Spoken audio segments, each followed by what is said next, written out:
PTI March کے لیے خیبر پختونخوا کی مقامی قیادت نے فنڈز کی ذمہ داری کارکنوں پر ڈال دی۔ قیادت نے پارٹی ورکرز سے چندہ جمع کرنے کی اپیل کی ہے۔ اس پر بات کریں گے ڈان نیوز کے نمائندے عارف حیات سے۔ عارف بتائیے گا پارٹی ورکرز کو چندہ جمع کرنے کے لیے کیوں کہا گیا ہے؟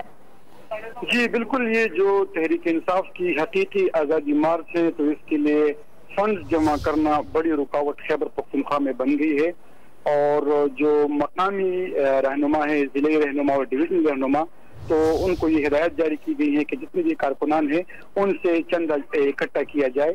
جو راشن ہے، خوراک ہے، تو اس کے حوالے سے یہ ہدایت دی گئی ہے کہ ہر ایک کارکن اپنے ساتھ تقریباً 48 گھنٹوں کے لیے جو راشن ہوگا تو اپنے ساتھ وہ لے کے آئے گا۔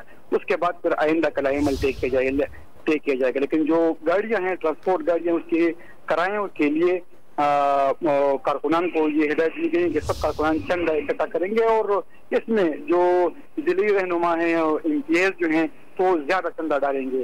اس کے حوالے سے ہماری پارٹی قیادت سے بات ہو چکی ہے، جس میں صوبائی وزیر کا منبندش جو اپنے حلقے سے وہ ریلی لے کر جائیں گے، تو انہوں نے اپنے 2 تنخواہیں چندے میں جمع کر دی ہے، اور باقی جو راشن ہے اور جو خوراک ہے تو وہ کارکنان اکٹھا کریں گے اور اسلام آباد مارچ کے لیے جائیں گے۔ جی بہت شکریہ عارف حیات۔